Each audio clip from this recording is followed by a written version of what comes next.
It's Thursday. What it up? What it up? That's what I get. What's up, T Squad? It's your girl Keisha, and I'm here with a new behind the scenes tea video. I hope your Thursday is going super well. Mine is. Tonight, me and the boy are going to see the new Superman movie. I'm super excited about it. I'll let y'all know how I feel about it tomorrow. But let's get into some Real Housewives of Miami tea, guys, because it is piping hot. First, let's discuss Alexia and Todd. Their relationship is getting more strange and weirder by the day. And Todd has found another way to embarrass the hell out of Alexia. And all I can do is sit back and cackle with laughter because this is exactly what she gets. So, T Squad, according to Reality Blurb, they reported that Alexia NEPOLA's ex-husband Todd NEPOLA recently reportedly paid $4.2 million for his luxury apartment shortly after filing for divorce last year. On the new season of The Real Housewives of Miami, Alexia shared that he blindsided her. Alexia married Todd 2 years before the divorce filing. In the first season of the reboot, Todd got into it with Alexia's oldest child, Peter Rosello, who is 32. She also has a 28-year-old son, Frankie Rosello, who lives with her. According to the U.S. Sun, Todd paid $4.2 million for his own luxury apartment in Miami. He purchased it in September of last year, months after he surprised Alexia with the filing. The apartment is 3,000 square feet with beautiful amenities, 3 bedrooms and 4.5 baths. The floor-to-ceiling windows are more than 20 feet high, offering a stunning view of Miami. He also has a gigantic balcony and a carbon fiber kitchen with expensive appliances. The penthouse features a 2-car garage located within the unit, much like the apartment that they shared together that he was telling her, okay, we got to find a new place. And we couldn't understand why did they need to move or whatever. Everybody was like, are they having financial problems? Why did they have to move so suddenly into a new place? The building features a car lift that allows vehicles to be brought directly into the apartment. Alexia rented a different unit in the same building, and this was shown on RHOM. Earlier this month, Alexia reflected on her split, saying, "Imagine how hard and how difficult this was for me to have to share on camera. It was raw. It was emotional. It was so hard." She told E! News, "Some days I didn't even show up to film. It was that bad. It was definitely super hard to share your relationship to the world. And then everybody has a public opinion about the situation, so it's hard." Later on, she addressed Larsa Pippen's feud with Lisa Huckstein. "It's very sad. I feel like they're both wrong and they're both right. Larsa makes some really good points. Lisa makes some really good points. And I'm stuck in the middle," she says. "No matter how much I try to give good advice to Lisa or Larsa, they're stubborn, and then there's no moving forward. One minute they're good, another minute they snap at each other. There's a lot of tension throughout the season between them." Child. Now remember, on this season, she had that big old blowout, spilling all the tea on Todd, saying, you know, he had me living in his fake apartment, driving his fake cars, and this, that, and the third. Well, it's giving he had y'all over there renting because he didn't want to buy anything with you. Just in case y'all got divorced, he didn't want to have to split anything with you.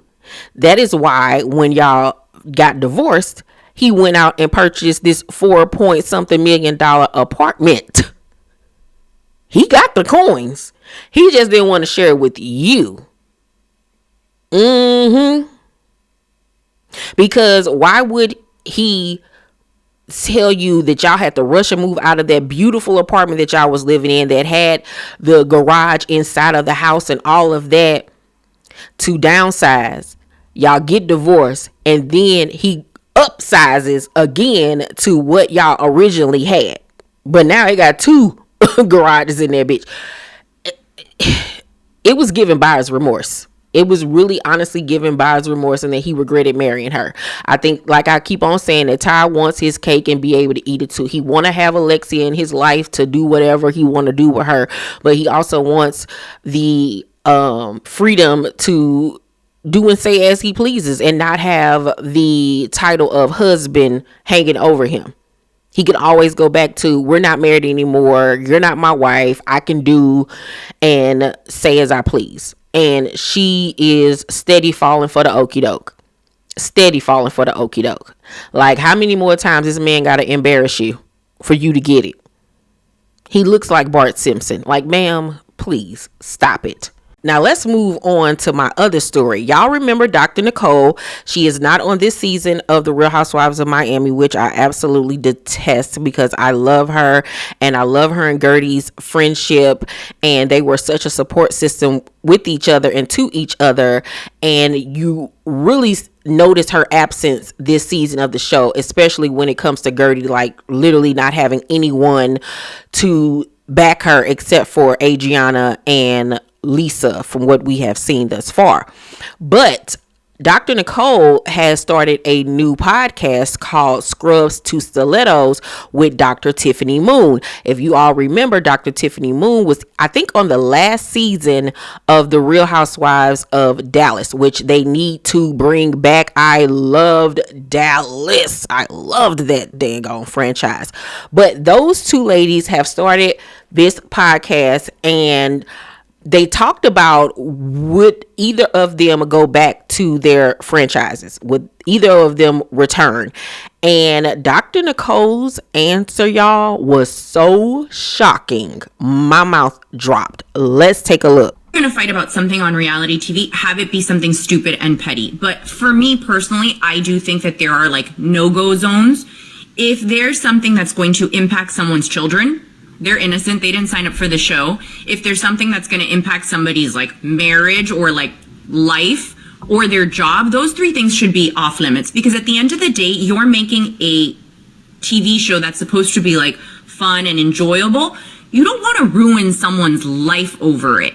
And so I think in general, if people hold like those three things into like, you know, as no-go zones, but my castmates didn't give a shit.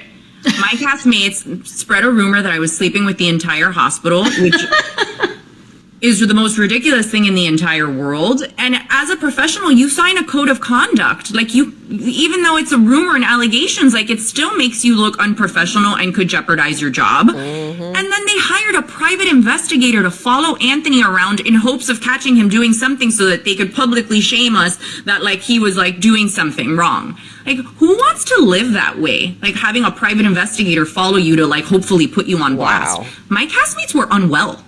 That is wild. That's a like, can you imagine one of them spending their money to try to follow us so that they could like out us to the world so that they can make an aha moment on that on TV? Like, who could like? Wait, how did you find out about that? Because one, we saw the private investigator. Oh, he was not a very good private investigator. We saw the private investigator. They must have hired the Groupon one. When we started like putting the pieces together, we're like, what is happening? Like, why are we being followed? One of my castmates confessed to me that the other castmate had told her that she had hired a private investigator because she wanted to move from a friend role to a full-time role. And she felt like if she had this like secret, this secret, and she could like drop this bomb, that would be like the thing she needed to like level up her friend status. That is wild, so wild, evil, vindictive. I can't. And that was someone did that to me. And so I was starting to have a lot of anxiety filming, because for me, I was like, these are not my friends. Yep. Well, at least not everybody. I'm not speaking about the whole cast. I'm speaking about certain members of the cast, because Julia and I were very good friends. Adriana, Gertie's one of my very, very good friends. Lisa, like, I had beautiful friendships with some of these women, but some of them were really antagonistic and were really out for blood or for, you know, this aha moment. And I started being like, feeling unsafe filming, in the sense, not physical violence, but like they were really trying to hurt me and my family. And like, once I had postpartum anxiety plus the baseline anxiety, I was like, no, this is going to lead me to have a mental breakdown. I can't do this. Y'all see in the comment section, Lisa commented, and now coming for myself and Jody. Wow. So the only two friend ofs on the Real Housewives of Miami are Kiki and Marisol. We all know that it is not Kiki, so that only leaves Marisol, who would do something like that. And we all know that Marisol and Alexia had a hard on for Dr. Nicole. They were so jealous of her, it did not even make any sense. And we all know that Marisol would do something so gross. We all know that she would. She is so pathetic. So pathetic. And I don't blame Dr. Nicole for being like, child, I don't need this mess. I do not need this mess. I got a job. I got a man. We got money. It's not like I need this. Like, no, I'm good. And she had just had another baby. Like, who has time for that?